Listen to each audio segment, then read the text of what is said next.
Hi, good afternoon, everyone. Thank you so much for joining the ACE Women's Business Center Lunch and Learn monthly series webinar. Today's topic is a small business certification. My name is Sandra Fon, and I am the director of ACE Women's Business Center. We are a nonprofit organization with a mission to empower women, minorities, and low to moderate income entrepreneurs through financial education and training. Today's presenter is Amy Reese, founder and CEO of ARC Business Solutions, a consulting firm that helps small and mid-sized businesses gain access to federal and corporate contracting opportunities. After spending over 20 years as a corporate development executive, in which she collaborated with C-suite and VP level leaders of Fortune 500 organizations and government agencies, Amy now leverages her experience in relationship development, collaboration, negotiations, and accountability strategies to benefit small and mid-sized businesses who are seeking opportunities to grow their bottom line. Before the presentation begins, you will notice a Q&A button on your screen to ask questions. Click on it whenever you want to ask a question throughout the presentation, and a screen will open. Input your question and click send. Amy will reply to your questions at the end of the presentation. Also, we'll be adding a survey link in the chat box. Please, we ask you to take a moment to fill it out at the end of the presentation. Your feedback is very important to us. Also, I would like to share with everyone that now we are recording all our webinars, and this one will be available next week in our website. So you just need to go to aceloans.org, click on Women's Business Center, and then webinars, and you'll be able to have access to all this presentation. Everything will have been recorded, and you're also going to have the opportunity to be our previous webinars. So just go in and log in. You'll have to log in only once, and then you'll use the same password to get in. Okay, then without a further ado, now I would like to invite Amy to start with today's presentation. Thank you so much to everyone for joining us, and I hope you enjoy this presentation. Amy? Thank you so much, Sandra. I am really excited to be have the opportunity to present. This is one of my favorite informational presentations that I normally present to small and mid-sized business owners, and I'm really excited. I appreciate the opportunity to be able to share this information with the ACE business community. So what I'm going to do now is I want to just go over a little bit on what's on the menu today. I'm going to go through a little bit more of a deep dive about me, and there's a specific reason why I do that, because I was able to leverage my journey in my own small business venture when I first started to uncover federal and corporate contracting opportunities. So I'll share a little bit about me. Then I'm going to go through and I'm going to talk about the differences between federal and corporate contracting opportunities. We'll talk about what set-asides are, what that actually means, and how you can leverage those set-aside opportunities to grow your business.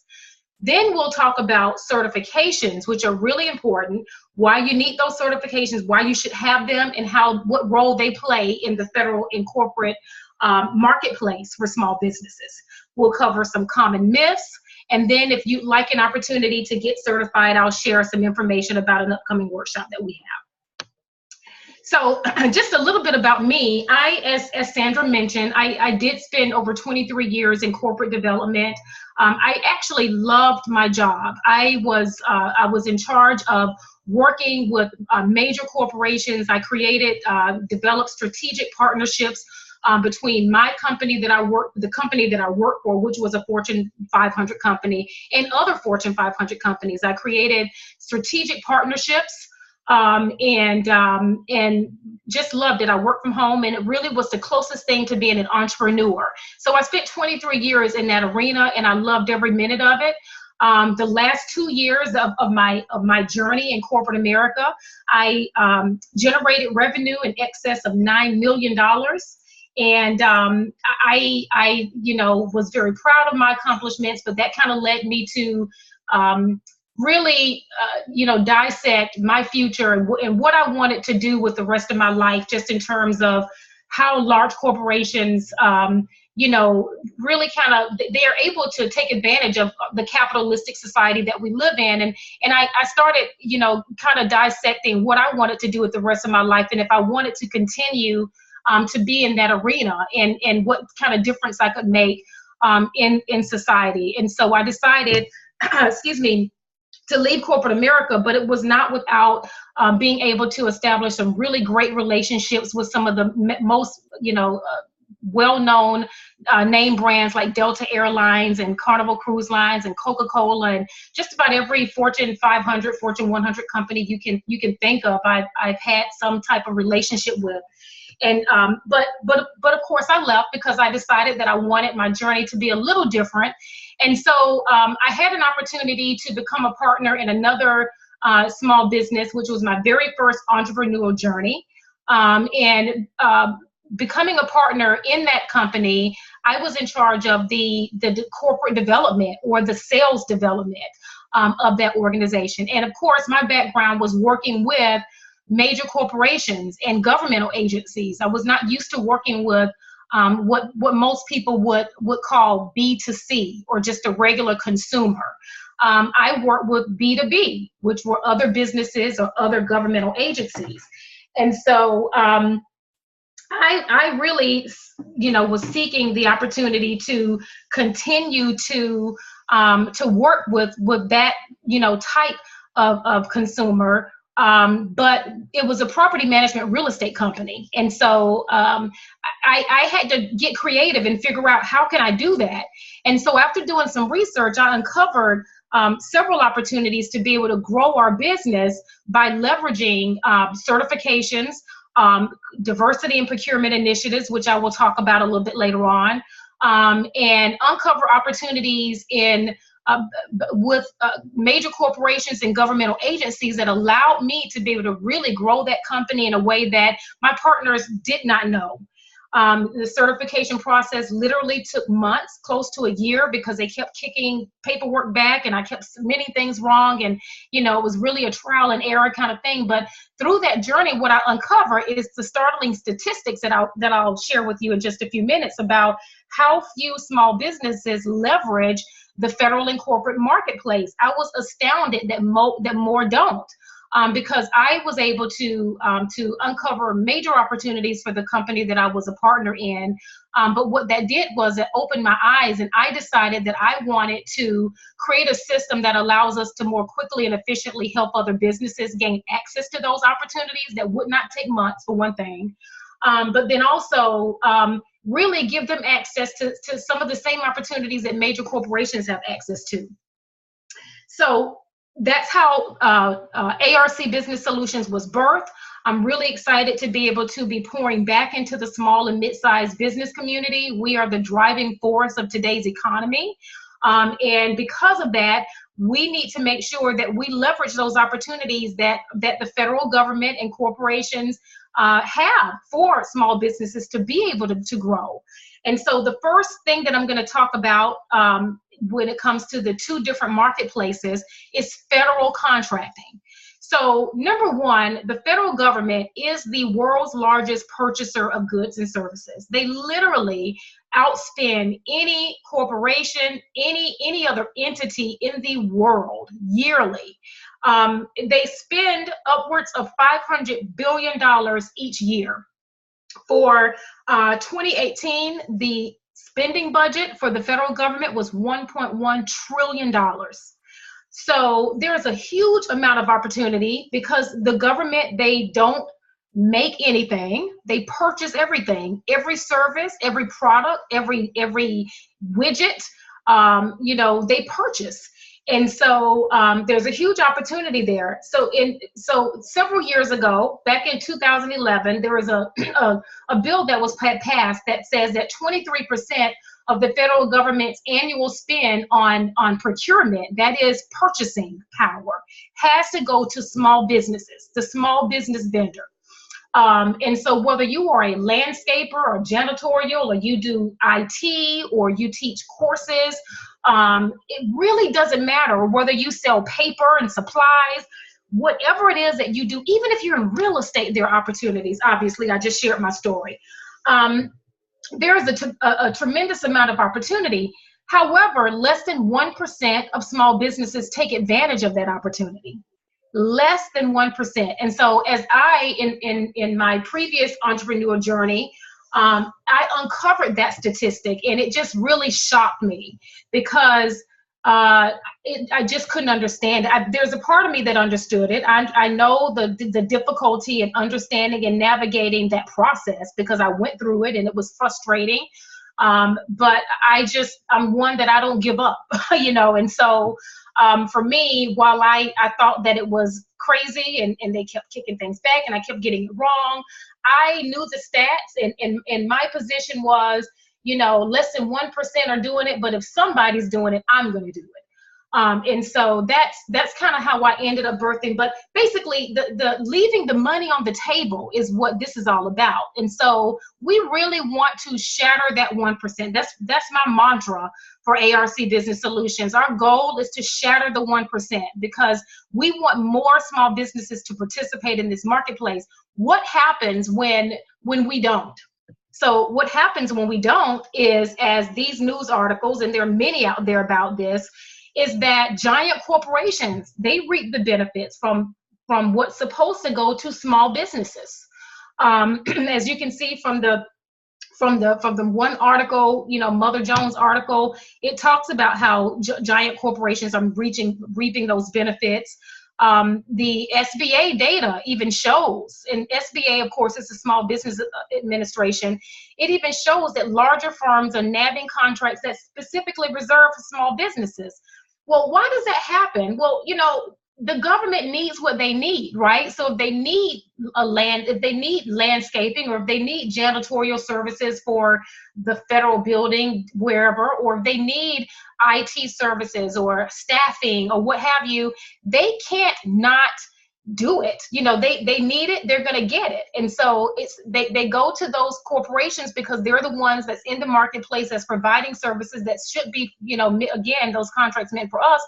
And then also, got to remember, there are still vendors in the federal marketplace, less than 1%. But that's still a pretty decent number of businesses. So they tend to go to some of the same small businesses that are taking advantage of the opportunities in the marketplace.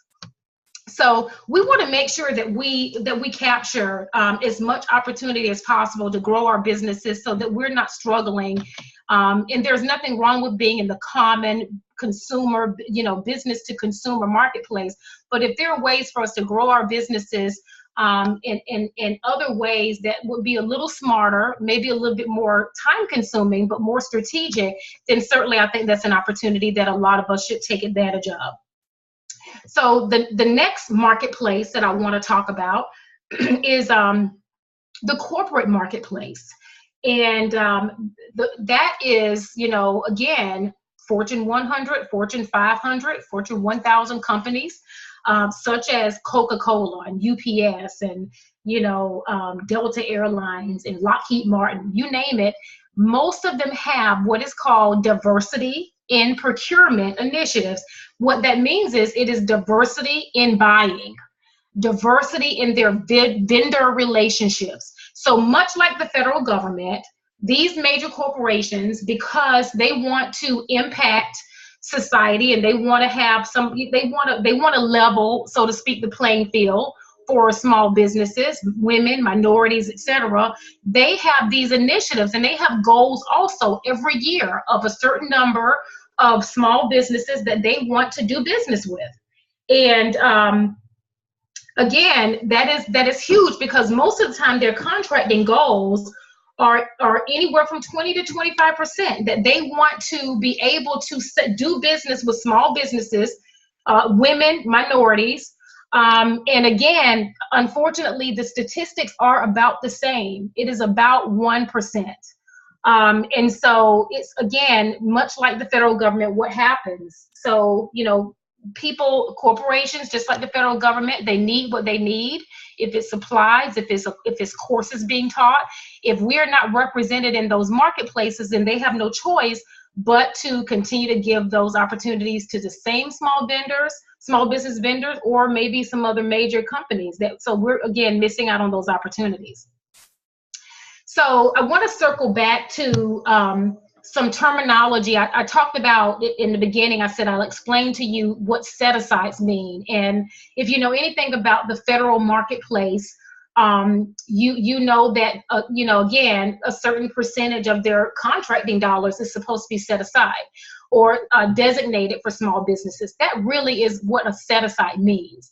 And so as you can see on the screen, you know, it says that when market research dictates or comes to the conclusion that small businesses are available and able to provide certain services, then those opportunities are set aside exclusively for small businesses. So, for example, every federal government purchase with an anticipated value between $3,500 and $150,000 is required to be automatically and exclusively set aside for small businesses. So if this was kind of a back and forth, at this point I always ask the question, I'd ask people to raise their hand, how many of you could use a $100,000 contract? How many of you could use a $50,000 contract or $150,000 contract? That is great opportunity, and again, it is exclusive for small businesses.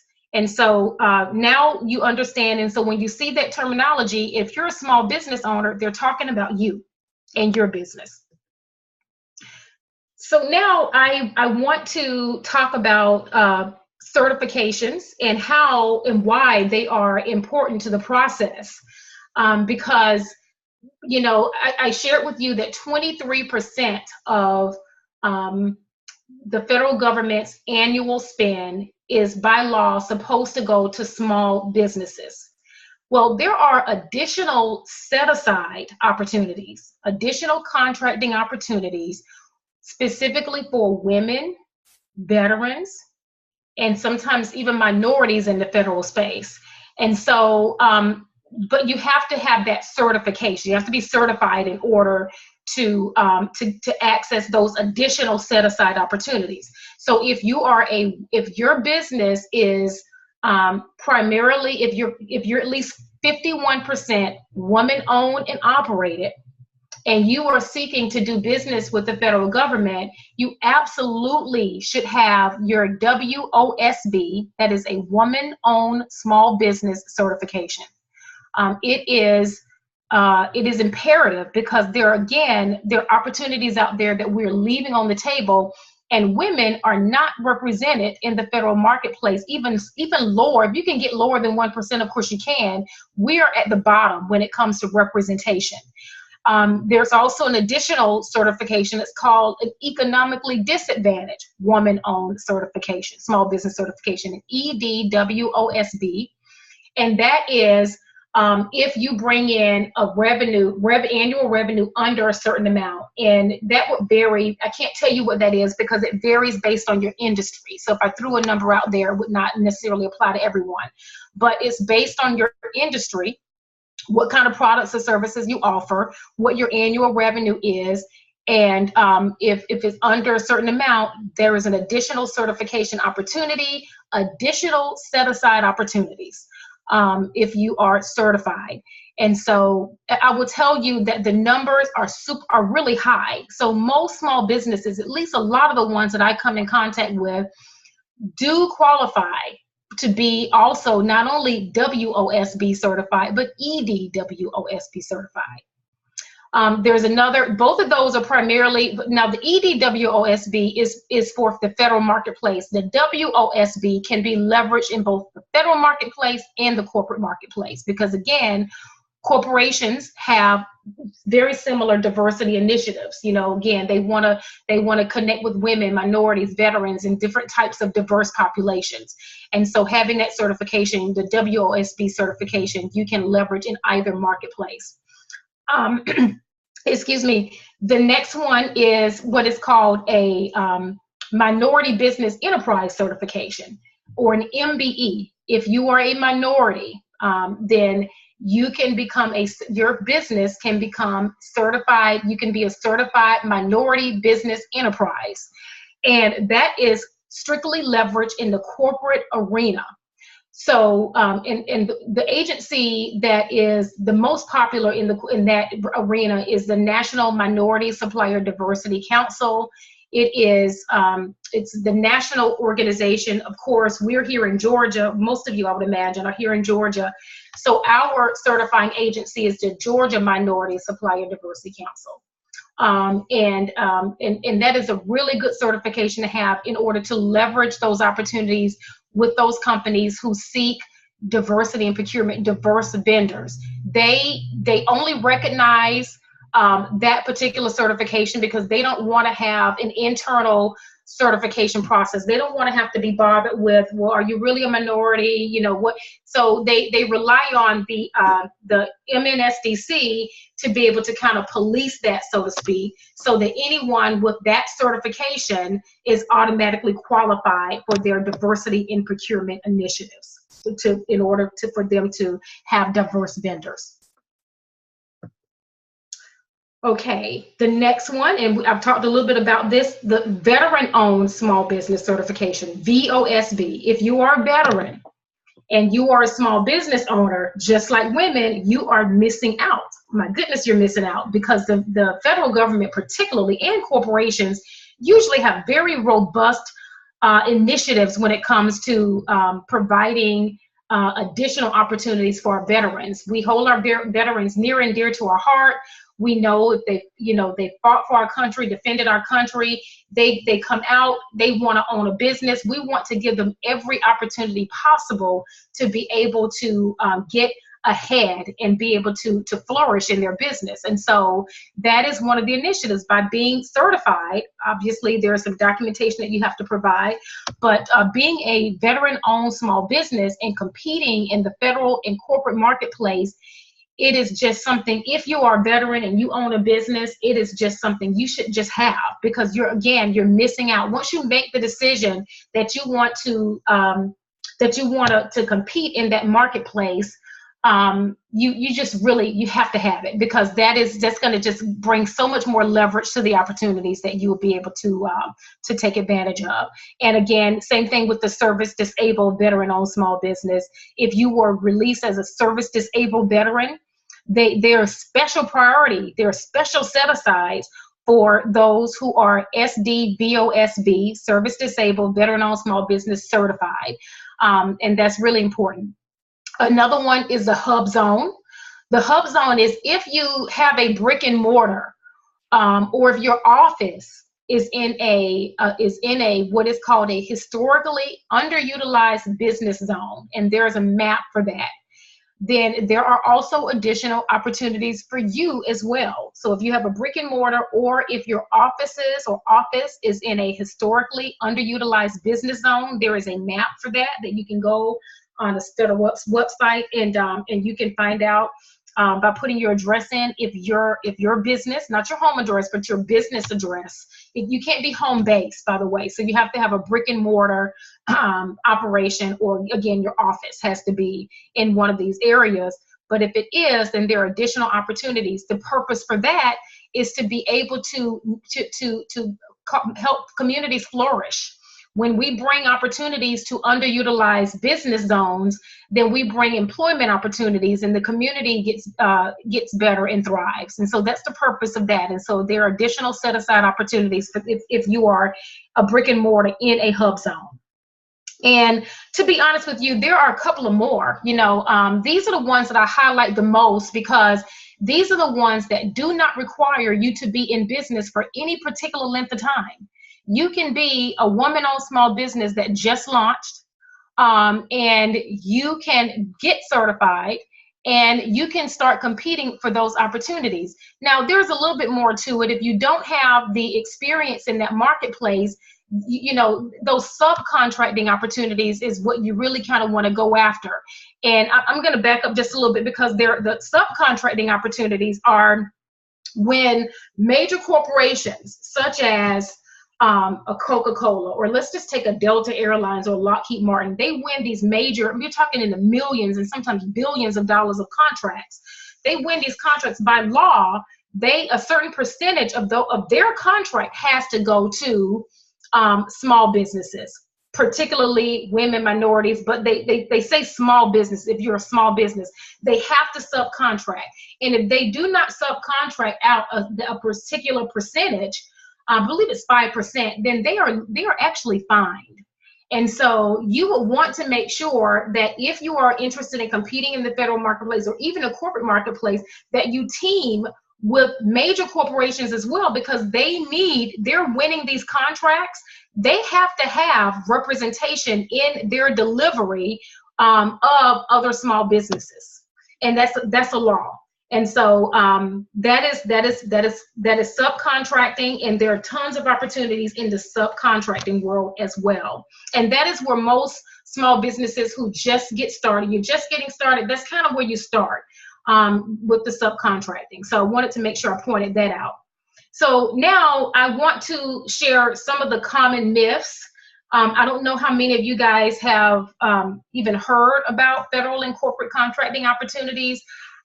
I don't run across a whole lot, unfortunately. I think that there are people that's kind of intrigued by it, and those who have, maybe they thought it was too cumbersome of a process, or maybe they thought it wasn't for them. So the first myth that I come across a lot is awards always go to the lowest bid. Well, that is not true, because while pricing is important to the federal and corporate marketplace, again, you've got to remember they have annual percentages to meet when it comes to their set-asides, and so they don't necessarily go to the lowest bid. If it is an opportunity that you're able to deliver what they need, and you happen to not be the lowest, but you are woman-owned or veteran-owned or minority-owned, then likely you will win that contract, as long as it's not too far-fetched in terms of a gap. And so that is not true. That is a myth. They do not always go to the lowest bid. In fact, quite a bit does not go to the lowest bid, because, again, there are those initiatives and those goals, those yearly goals that have to be met. The next one is you need good credit to win a contract. Well, you don't need good credit to win a contract. What you need is to be capable of doing the job.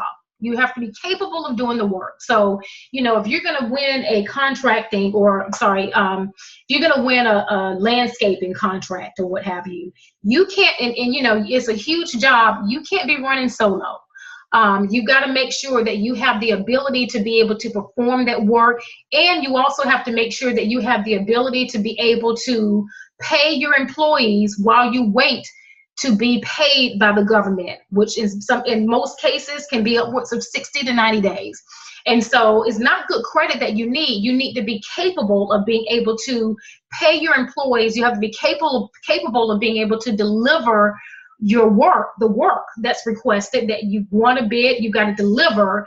And you can't have situations where you end up, you're short-staffed or what have you. That's going to damage your reputation, and it is going to, likely cause you to not win, or even the contract being withdrawn.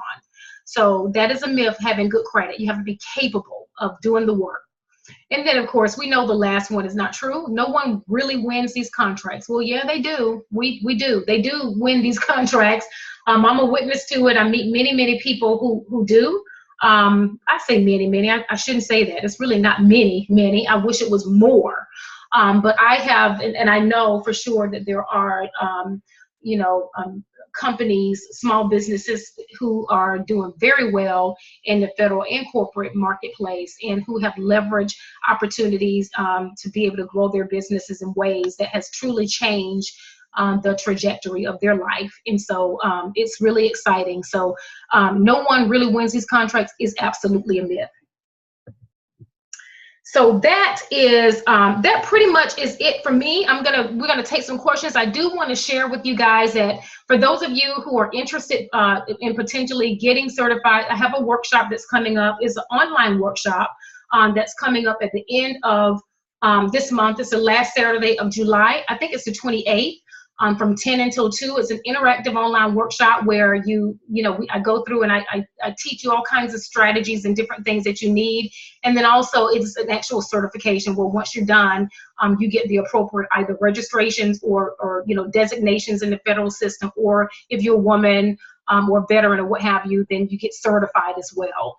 And so if you want information on that, I believe that Sandra is going to be sending out to the people who are attending. They'll be sending that information out. And on the screen now is just my contact information. Excuse me. My email, our website. Definitely follow us. We'd love to be able to, again, shatter the 1%. So I thank you for the opportunity. And at this point, we're going to take questions. Let's see here. I see one question. Let's see. What percentage did you say government must give to small businesses? The question, let's see how I do answer live. Answer live. Okay. So I hope you can hear me. So the question was, what percentage did you say government must give to small businesses? 23% is set aside for small businesses. 23%. 23%, which is astounding. And again, less than 1% participate. Okay, the next question, is there a database of government contracts, opportunities, or corporate subcontracting opportunities? Yes, there is. There is a database. You can utilize fbo.gov, which we cover in our workshop actually, where we help you get set up and get alerted of every single opportunity that that comes out that has to do with your product or service. That's something that we kind of cover in our workshop. But yes, there is a database. And also there's a database for subcontracting opportunity. Oh, let's see. I don't know. Did I said answer live. I hope you heard me. So the question was, is there a database of government contract opportunities and or corporate subcontracting opportunities?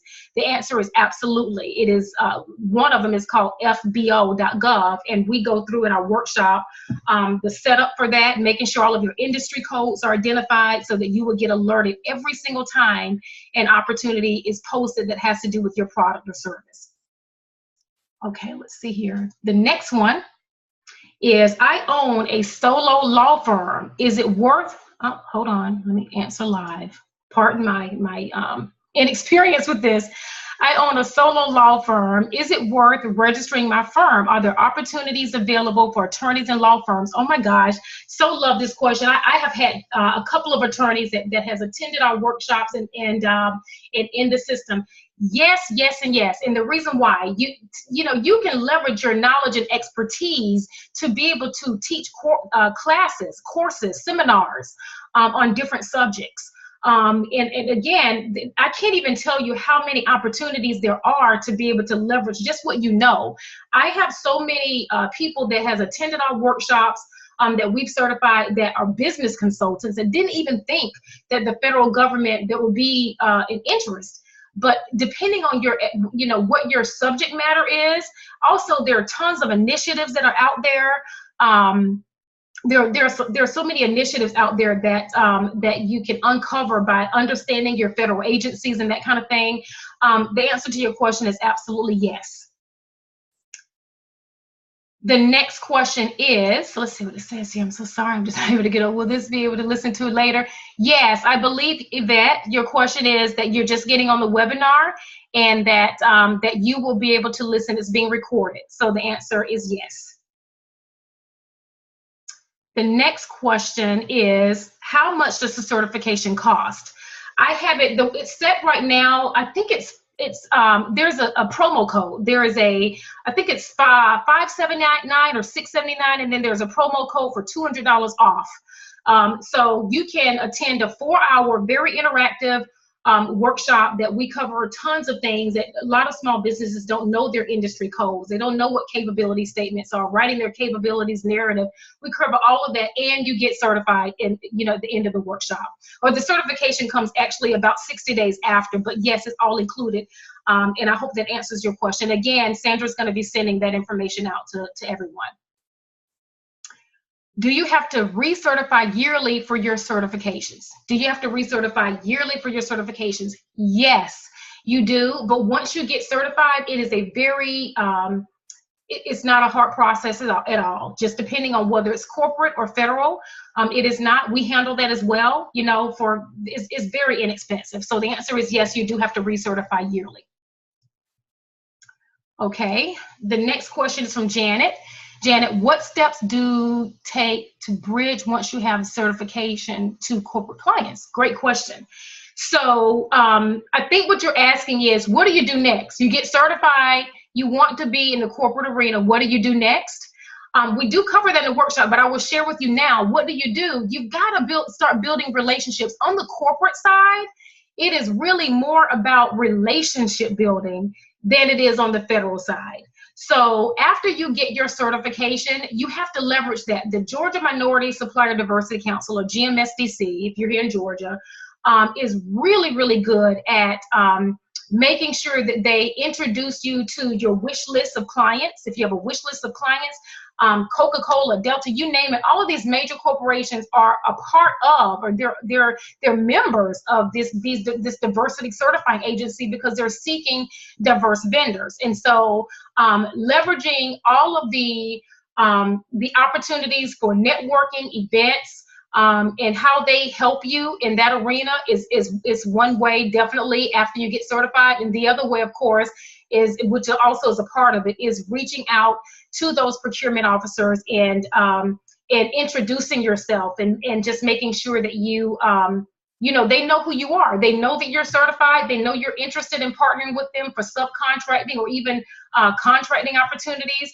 And they are looking for people, you know, like us. So I hope that answers your question. You're welcome, Yvette. Got your thank you. Let's see here. Next question, I'm going to answer. It says, if attending your workshop, will you receive certification for? Oh, that's a great question. Okay, so I don't want to confuse anyone. So the certification workshops right now is strictly for the federal registration. So KEMA, if you're interested in doing business with the federal government, if you're a woman, it includes your WOSB certification. If you're a man, obviously you can't be WOSB certified if you're not 51% owned by a woman. But what it does include is it includes your registration. The proper registration is set up. It also includes those special designations. So if you are a minority, or, you know, there are other designations, economically disadvantaged, or it's called really disadvantaged business enterprise, or DBE. Those are designations in the federal system, and we handle all of that. So the MBE is not a workshop at this time. It's just too robust of a certification. But we do have, if you connect with me by email or go on our website, you'll see what we have for the MBE. Okay. And you're welcome. Amy, this is Sandra. I hope you can hear me. I can.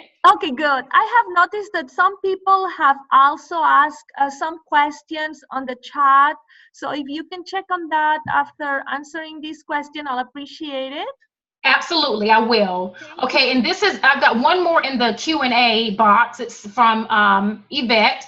And Yvette says, this question might not belong in this form, but does the government create affordable residential communities, specifically for the middle class, using shipping containers? Interesting.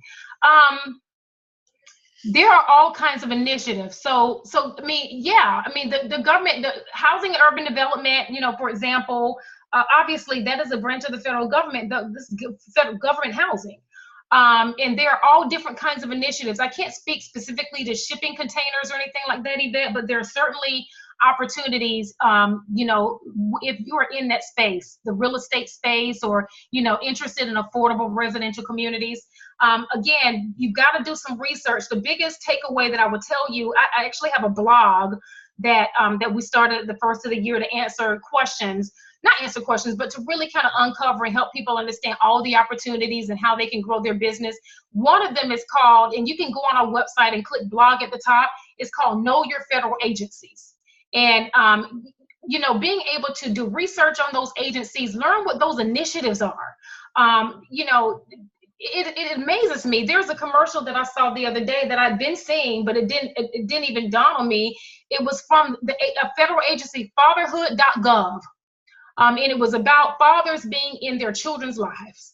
and it's fatherhood.gov. That is an initiative of the federal government. So it takes some research, but absolutely there are opportunities out there. Shipping containers I'm not sure about, but affordable communities, yes. Okay, so that's all in the Q&A. Let me go in the chat. Let's see. How do I get to the chat? Hold on. Sandra, let's see where the chat is. I see the participant. Listen, maybe it's in the participant. No, let's see here. Oh, I see it. Okay. Can you believe your show? I'm reading through this real quick, guys. We see you, but you. Would you like for me to read them if you want? That'll be great, Sandra. Okay. Yes. Okay. Yes. So the first one, which I think you have already answered, how long does it take to complete the application process to get certified? Okay, great question. Yeah, it is. The government has thrown a little bit of an additional compliance step in there, but it normally it's about 60 days. So you attend the workshop, you get all the foundational, and there's actually stuff that you have to do anyway. Like after you attend our workshop, you've got to, we walk you through and we do your capabilities narrative in the workshop, but you've got to do your capability statement, make sure we've uncovered all of your industry codes. There's stuff to do while you wait. So we normally say about 60 days. It could be a little bit less than that. I think the government is getting a little bit more efficient with this new compliance step. But about 60 days is how long it takes. Okay. The next one is, do we have to pay for the certification WOSV and EDWOSC? Okay, no, let me be very clear. You can actually do your own certification. You can,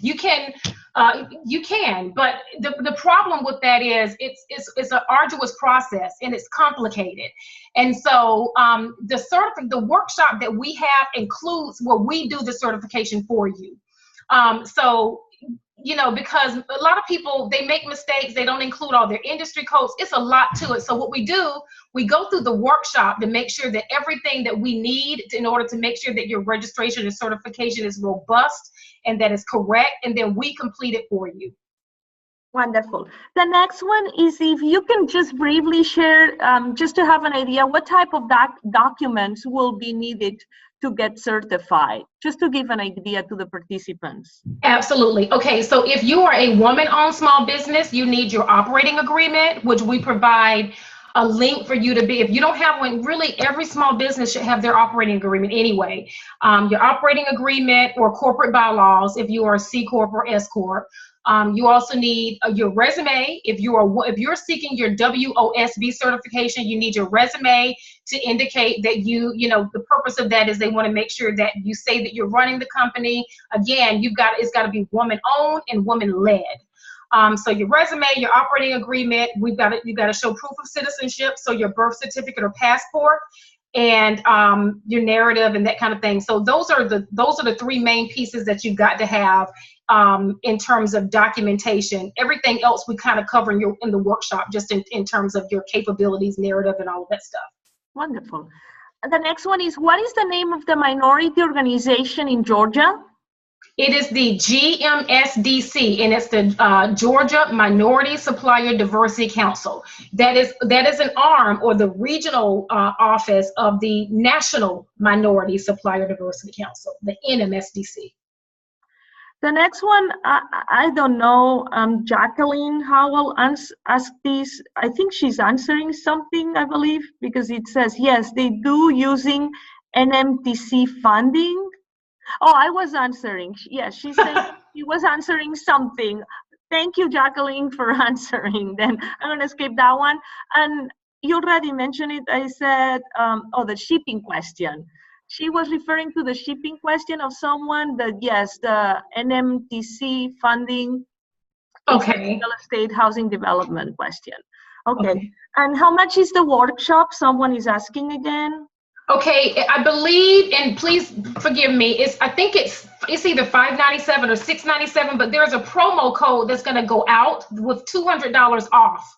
So I think it's about $497. I think it may be $397, but I send everything. Sandra, you'll be sending that out. Alejandra will be sending an email with all the information later on. And now I notice, Amy, that you have a couple of other questions on the Q&A. Okay, great. Okay, I will go back to that. Let's see here. I think I saw what you were talking about. I see 3 other questions that's popped up.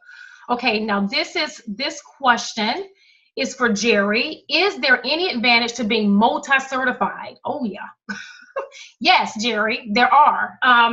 Yes. But listen, I tell people start with one. So if you are a woman, Jerry, then get your WOSB certification. Also, I'll tell you, you would need to know whether you want to be in the federal marketplace or the corporate marketplace. And even if the services or products that you offer can be leveraged in both, still do one at a time, right? Because you need to master it. You need to be able to really understand what you're doing. And I just never believe in biting off more than you can chew. I believe that the way you eat an elephant is one bite at a time. So, but yes, there are definitely advantages to being multi-certified. And by the way, ARC Business Solutions is the company that how I started on this journey was, it definitely paid off. I hope that answers your question. And someone says, I'm motivated. Thank you. Well, you're welcome. I love this. Can startups be certified? Jerry's asking another question.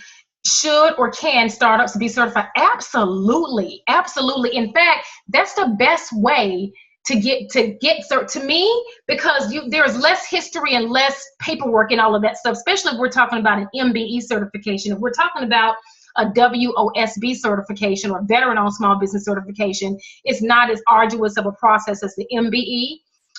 But absolutely, it doesn't matter whether you just literally started yesterday. Yes, you can be certified, and yes, you can compete in this arena. Let's see, and I think it looks like it's everything. Were there any other questions or anything else come through on the chat? No, that's all. Just Alejandra posting the link of the survey. Okay. And please, if you can take a moment, everyone, to click on it and just answer the few questions. And now Alejandra is going to close the webinar. And I also want to take this opportunity to thank you, Amy, so much, and everybody for joining us. And I'm going to turn it on to Alejandra. Thank you. Well, hi, this is Alejandra Diaz, Program Coordinator at the Women's Business Center. Amy, Reese, we're grateful for your time and for sharing your expertise with all of us today. The webinar has been very informative and great questions from everybody. Thank you all as well, participants, for joining us today. Every month, we host a Lunch and Learn webinar. Please check out our calendar of events so you can continue to join us. Next month's topic is 4 easy steps to setting up your business website. Please make sure that you register and you spend your lunch hour with us. Also, our annual speed coaching event will take place next month, August 23rd. Tomorrow, July 12th, is the last day for early bird registration. Then the price will be going up, so please register. Lastly, since we are partially funded by the SBA, we will appreciate if you can please reply to a short survey that we'll be sending to all of you guys, as well as on the chat box. Thank you everyone for joining us, and have a great afternoon. Oh, wait, before we go, there is another question. It was from Bernadette. Thank you, Amy. Great information. Thank you, Bernadette. You're welcome.